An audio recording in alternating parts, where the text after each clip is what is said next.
Bismillahirrahmanirrahim. Alhamdulillahi Rabbil Alamin. Salatu salam ala syarfil anbiya'i wal mursalin.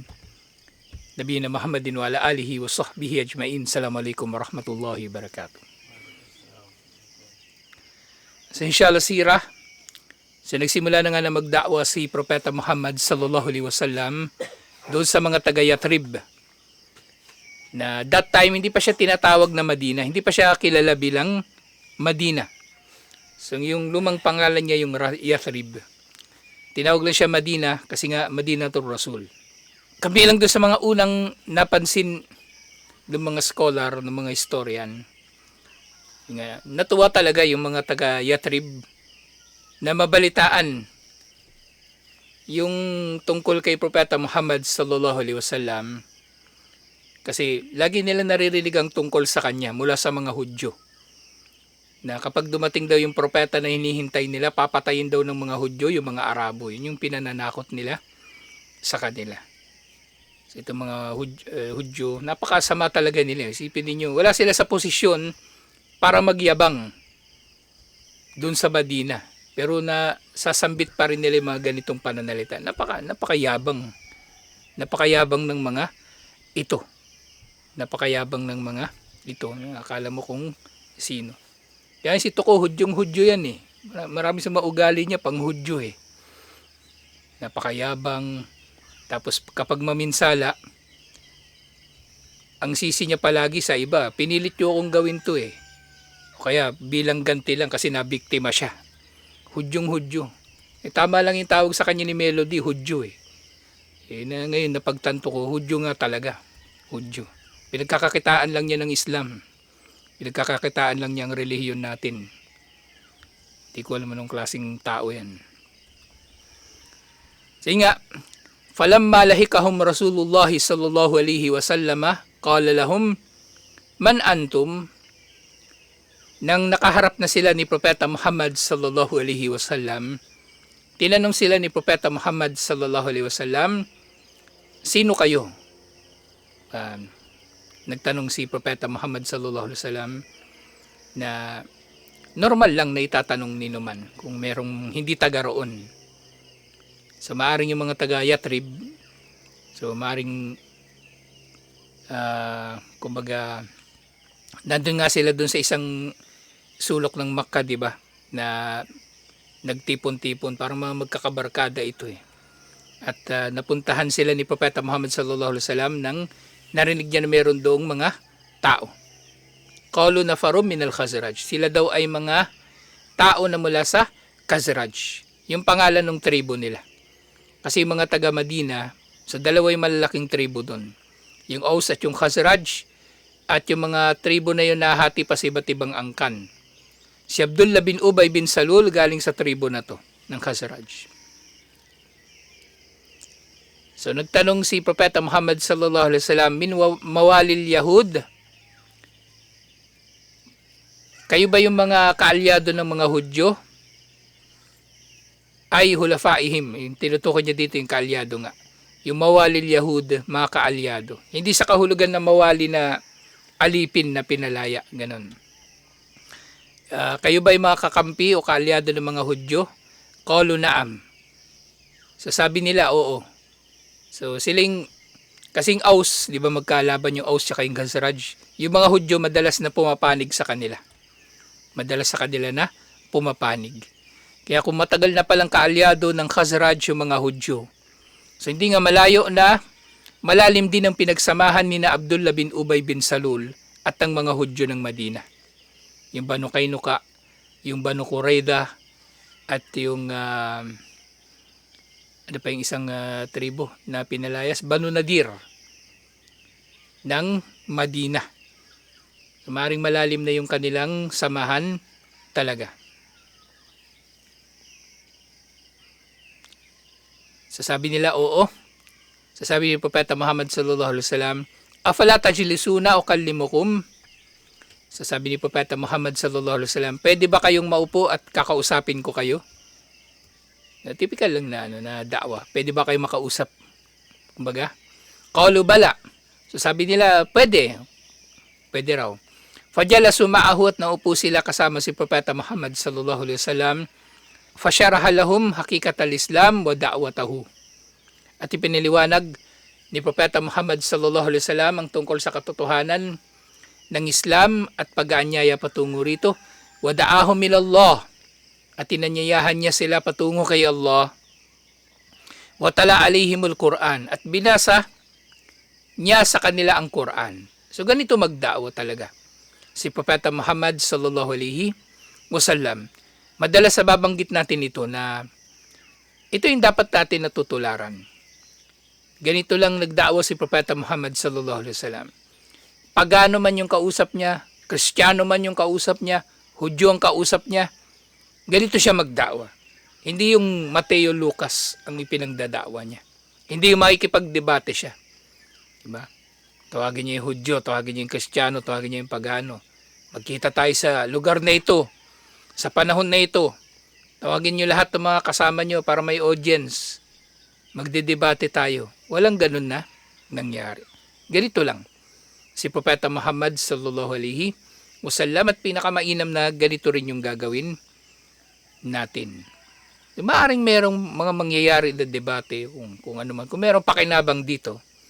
Pero nga nakikita natin yung marami sa mga nangyayaring ganyan, mga debate o kaya ano pa bang mga makabagong paraan ng da'wa. Nagkakaroon na lang ng pagmamalabis. Nagmamalabis na yung mga tao dito. Nagmamalabis sa gastos, nagmamalabis sa lalo na yung shahada modus.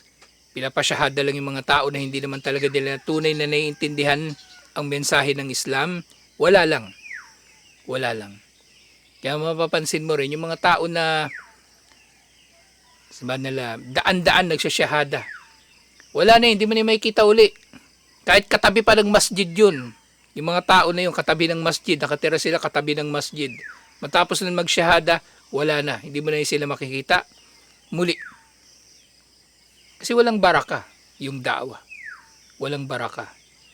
Kasi hindi siya tinupad ayon sa kaparaanan ni Propeta Muhammad sallallahu alaihi wasallam. Faqala ba'duhum li ba'd, sasabi nila sa isa't isa yung mga taga-Yathrib, ta'lamuna wallahi ya qaum, innahu lan nabiyyu alladhi tu'idukum bihi Yahud. So nalalaman ninyo, sumpa kay Allah o mga kababayan, tunay na siya ang propeta na ipinangbabanta sa inyo ng mga Hudyo. Siya yung pinanakot sa inyo ng mga Hudyo. Itong tao na ito. Fala tasbikunnakum ilayhi. Kaya wag na huwag kayong magpapauna sa kanya, sa kanila. Wag na huwag nila kayong mauunahan sa kanya. Fa'asri'u ila ijabati da'watihi. Magmadali kayo, kaya magmadali kayo sa pagtugon sa kanyang da'wa. Wa aslimu, at magmuslim na kayo. Hinimok nilang isa't isa na magmuslim. At yung nga, narito yung sa anim na ito yung pangunahin sa mga Ansar na nagmuslim. Yung kasama na nga rito si Jabir bin Abdullah na yun nga, yung isa sa mga pangunahing sahaba na maraming naiulat na mga hadith. Makano min ukala Yathrib. At itong mga nagtipon-tipon nga na ito na anim, sila rin yung pinakamatatalino ng Yathrib. At yun nga, minsan yung mga matatalino, ganito sila, nagtitipon-tipon sila para pag-usapan yung mahalagang mga bagay. Pero maaring bihira sila magtitipon. Mas madalas magtipon yung mga mangmang eh. Mas madalas magtipon yung mga mangmang, kape-kape, pasyal-pasyal. Pero yung mga maalam, nagtitipon din sila pero para sa kapakanan. Anhakat humul harb. Al-ahliya allati madats kariban. So kabilang sila doon sa mga pinakamatatalino yung Yathrib at maaaring kabilang doon sa napag-usapan nila yung nakalipas na digmaan sa pagitan nila at ng Aus na kumbaga pagod na sila eh. Ayaw na nila ng mga nangyayari na yun. Wallati la yazalu lahibuha musta'irran, na yung gera na yon ay nananatili na kumbaga nagliliyab ang apoy nito. So yung bawat matalinong tao, hindi nila gugustuhin yung digmaan. Sa totoo lang. Hindi nila gugustuhin ng digmaan. Kahit yung mga kaharian. Kasi di ba pwede naman na may papakinabangan sila sa digmaan, lalawak yung teritoryo nila, dadami yung nasasakupan nila. Pero yun nga, ang digmaan maaring magiging pabor sa iyo o laban sa iyo. Kaya hindi basta-bastang dinideklara. Mangmang lang ang magiging, kumbaga, mangmang lang isabik na makipagdigmaan. E tinayo si Trumpo, si Donald Trump, di ba? Sa lahat ng presidente raw ng Amerika na nilapitan ng mga Hudyo na tulungan sila laban sa Iran, siya lang yung umuo. Siya lang ang umuo. Kasi may gusto siya patunayan, hindi natin maintindihan kung bakit. Noong nakaraan mga nakalipas na taon, di ba, ano siya, sabi niya ayaw niya daw ng digmaan. Pinauwi niya ngayon mga sundalo sa Iraq, nasa yung mga natitira sa Afghanistan, pinauwi niya yun. Tapos wala talaga siyang tiniklarang digmaan mula nung naging presidente siya. Wala. Wala. Ngayon bigla-bigla. Sabi nila, yun nga, yung pagdedeklara niya ng digmaan sa Iran, maraming sinasabi mga tao eh. Una, kasi kaalyado ng China. Kasi hindi niya kayang makipagharap-harapan, makipaggera sa China eh. Tapos ngayon, di ba naglabasan yung mga yung mga iskandalo? Yung kay Epstein, kay Jeffrey Epstein, ay kasama siya doon. Sabi naman ng mga tao, kaya pinipilit ni Trump yung gera sa Iran para makalimutan daw ng mga tao yung mga iskandalo na nandoon sa Epstein files na kasama doon si Trump. Na parang totoo din kasi dito sa Pilipinas, tinan nyo, natabunan na naman yung flood control. Wala na namang balita yung flood control.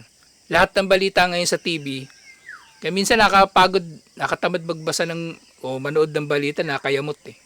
Balita ngayon puro pagtaas ng krudo, gasolina. Sara Duterte. Yung flood control natabunan. Yung missing na sabongero, si Atong Ang, wala lang balita, ano nangyari. Natabunan. Wala nang halos huling update ko na, yun ang kakasuhan daw ni Boying si Escudero tsaka yung presidente nila si Romualdez. Pero wala nang balita. Wala nang balita doon. Titingnan ko si Boying, ang laki ng pinagbago, parang nangayayat siya ngayon eh. Kasi ginawa siyang ombudsman para ikulong si Sara Duterte. Ngayon mapapakulong niya tuloy yung presidente nila, si Romualdez. So nabaligtad yung kanilang plano. Nabaligtad. Kung ganoon man talaga yung plano nila. Kasi yun yung yung may kita natin na ginagawa nila, yung galawan nila. Tapos ngayon may sabi-sabi na naman, naghihingalo na raw si Bongbong. Naghihingalo. Kaya ngayon, nagmamadali sila sa impeachment. Kasi kung halimbawa nga mamamatay si Bongbong, magiging presidente si Sara. So kailangan nila madaliin yung impeachment. Pero nga tayo ngayon bilang Muslim, wala man tayong kinakampihan sa mga yan eh. Meron tayong magiging mga konklusyon sa mga nangyayari. Pero wala tayong pakialam dyan. Bahala kayo kahit sinong demonyo maging presidente. Manatili si Bongbong presidente, papalitan siya ni Sara o si, ano ba tawag nila kay Romualdez, Tambaluslos, yung maging presidente. Muslim pa rin tayo, wala tayong pakialam sa kanila. Sa kanila yung lahat. Huwag lang nila tayo pipinsalain. Huwag lang nila tayo pipinsalain. Sa kanila na yung pagka-presidente na yan. Si mga tao, ayaw talaga nila ng digmaan. Natural na ayaw ng tao ng digmaan. Kahit nga mga sahaba Diba gusto naman nila masyahid. Pero hindi sa lahat ng pagkakataon hinahanap nila yung digmaan. Kaya nga bago mag-jihad, di ba may 3 munang inaalok yung mga sahaba? Mag-Muslim kayo, unang-una. Ayaw nyo mag-Muslim, magpasakop kayo sa amin, magbayad kayo ng jizya. Pangatlo na lang yung jihad. Kaya yung mga terorista na nag-aakala ng Islam, puro jihad, wala nang ibang gawain sa Islam, puro jihad, nagkakamali sila. Na sa Islam, puro jihad, wala nang diplomasya, nagkakamali sila. Na sa Islam, puro na lang jihad, walang pag-aaral, walang pagsamba, nagkakamali sila. Kaya walang baraka din. Katulad yung kung paanong walang baraka yung maraming da'wa. Nawawalan din ng baraka yung maraming jihad na hindi ginawa sa kaparaanan ni Propeta Muhammad sallallahu alaihi wasallam. So iniisip nila, pagod na sila sa mga gera. Faamlaw an takuna da'watahu sababan liwad il harb. So inaasahan nila na inshallah, yung da'wa ni Propeta Muhammad sallallahu alaihi wasallam ay magiging dahilan na matitigil ang digmaan. Matitigil ang digmaan.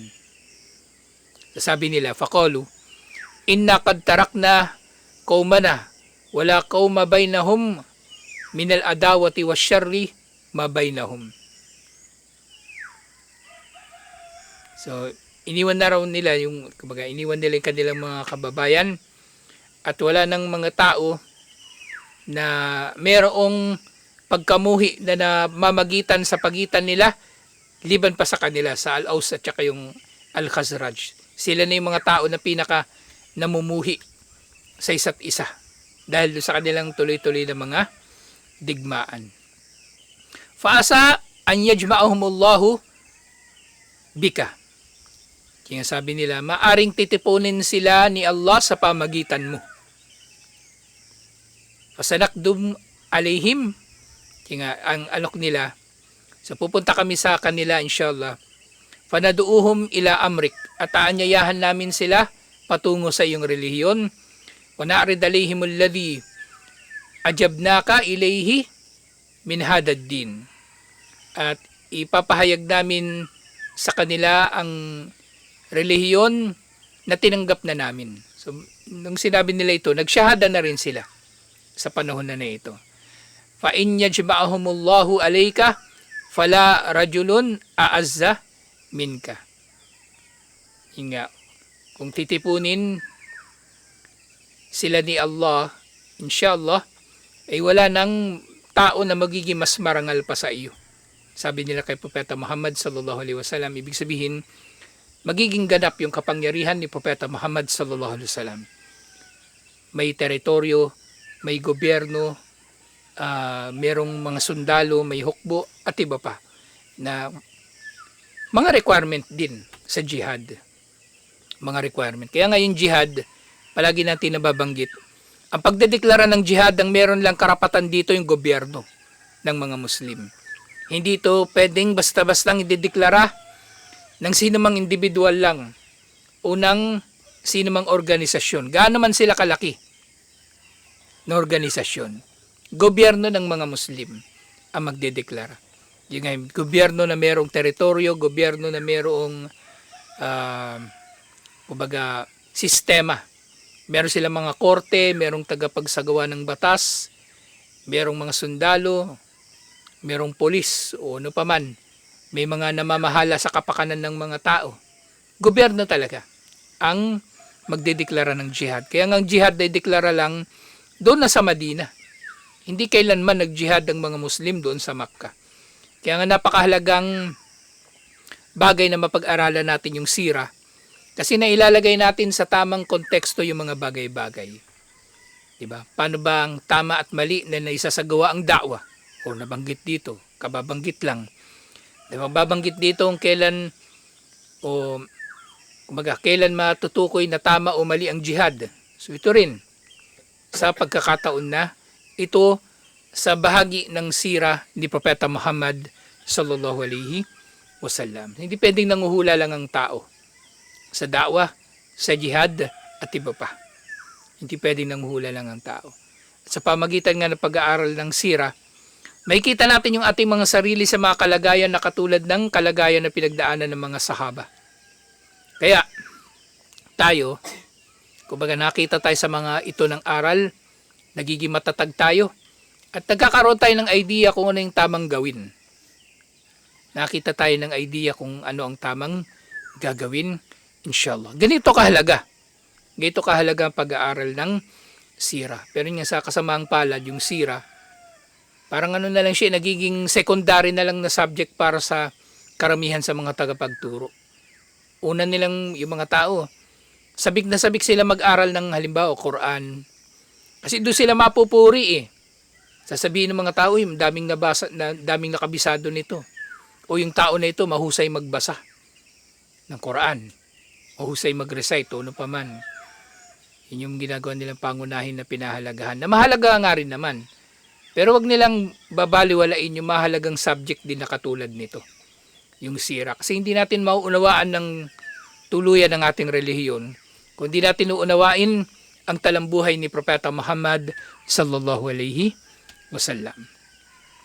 Yun nga, walang maraja'a haula'i ilal Madinah, hamalu ilayha risalat al-Islam. At ang bumalik na yung 6 na yun, at maring may iba pa silang mga kasama, pabalik ng Yathrib, pabalik ng Madina, dala-dala nila sa kanila ang mensahe ng Islam. Hatta lam tabka darun min duril ansar illa wa fihi dikru rasulillahi sallallahu alaihi wasallam. Hanggang sa nagda'wa sila ng nagda'wa, hanggang sa wala nang natirang bahay ng Ansar, Ausman o Khazraj ang natitira. Wala nang natitirang bahay. Lahat sila binabanggit dito si Propeta Muhammad sallallahu alaihi wasallam. Pinag-uusapan, nagdada'wa sila patungo rito at iba pang mga bagay. So dito sa pagkakataon nga na ito yung talaga, yung pagdami na ng mga Muslim doon sa Yathrib. At sa pagkakataon na ito, pinadala na rin yung mga nauna din sa mga muhajirin. Sina Mus'ab bin Umair, lalong-lalo na nauna siya doon sa Madina para magturo. Nauna siya doon para magturo. At syempre yung sumunod na rin sa mga Ansar sumunod na rin sa mga. Pagkatapos ito, dumating na rin yung naunang batch ng mga muhajirun na naunang lumikas bago pa si Propeta Muhammad sallallahu alaihi wasallam. Kasi maraming mga nauna sa kanya. Kahit nga si Omar, nauna kay Propeta Muhammad sallallahu alaihi wasallam patungo ng Madina. Si Propeta Muhammad sallallahu alaihi wasallam ang huli na siya na lumikas. Si Ali na huli pa, di ba? Kasi naiwan siya. Pero marami pang mga nauna sa Madina, marami pang mga nauna kay Propeta Muhammad sallallahu alaihi wasallam. Alhamdulillah. So tutuloy natin itong pagtalakay nito. Alhamdulillah. Kasi ito na yung pagsisimula talaga ng da'wah doon sa Madina, na dito na naitatag ang pamahalaan ng mga Muslim. Alhamdulillah. So tutuloy natin ito insyaAllah. Assalamualaikum warahmatullahi wabarakatuh.